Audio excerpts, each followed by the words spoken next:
ஹாய்வர்ஸ் நான் தான் உங்கள் கித்ராம். இப்போ பார்த்தீங்கன்னா நம்ம இங்கே வில்லியனூர் கோகிலாம்பிகை உடனுறை திருக்காமீஸ்வரர் கோயிலில் இருக்கோம். இந்த கோயில் பார்த்தீங்கன்னா 11ஆம் நூற்றாண்டில் தர்மபால சோழ மன்னனால் கட்டப்பட்டது இந்த கோயில். இந்த கோயிலோட சிறப்பம்சம் என்னான்னு பார்த்தீங்கன்னா பிரம்ம தீர்த்த குளம் இருக்குது வடக்கு பகுதியில்.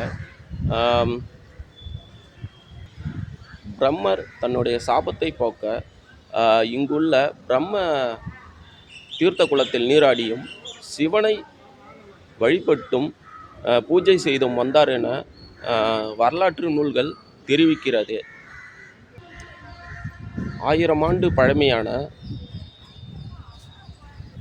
வில்லியனூர் அருள்மிகு கோகிலாம்பிகை உடனுறை திருக்காமீஸ்வரர் திருக்கோயில் 11ஆம் நூற்றாண்டில் தர்மபால சோழனால் இந்த கோயில் கட்டப்பட்டதாக வரலாற்று நூல்கள் தெரிவிக்கிறது. அதுக்கு என்ன காரணம்னா, தர்மபால சோழன் வெண்குட்ட நோயால் நோய் இருந்ததாகவும் அவர் பிரம்ம தீர்த்த குளத்தில் நீராடியும் சிவனை வழிபட்டதாலும் அவருடைய நோய் குணமடைந்ததால் இந்த கோயிலை கட்டினார் என வரலாற்று நூல்கள் தெரிவிக்கிறது.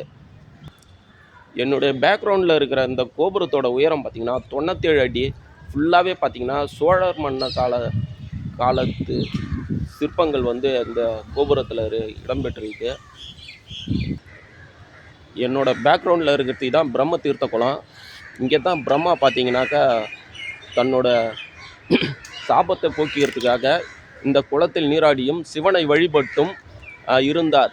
இதுக்கு முன்னாடி பார்த்திங்கன்னா இந்த இடம் எப்படி இருந்துச்சுன்னு பார்த்திங்கன்னா வில்வ மர காடுகளாக இருந்துச்சு.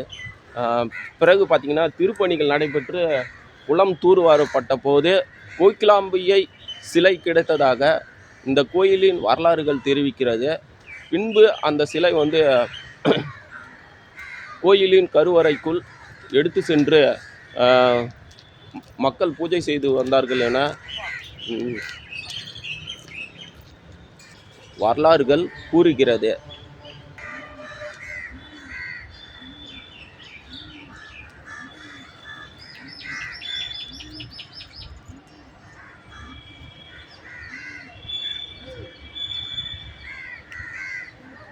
இந்த கோயிலில் முருகன் சன்னதி ஒன்று இருக்கிறது. அங்கு சுரங்கப்பாதை ஒன்று செஞ்சிக்கோட்டைக்கு கோட்டையை இணைக்கிறது. இந்த சுரங்கப்பாதையின் வழியாக செஞ்சியின் ராஜா தேசுங்கு ராஜா சுரங்கத்தின் வழியாக சிவனை வழிபட்டார் என வரலாற்று நூல்கள் தெரிவிக்கிறது.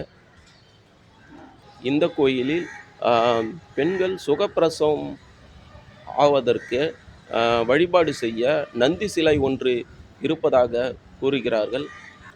இந்த கோயிலில் 67 அடி தேர் ஒன்று இருக்கிறது. இந்த பிரம்ம தீர்த்த குளத்தில் நீராடினால் தோல் நோய்கள் குணமாவதாக கூறுகிறார்கள்.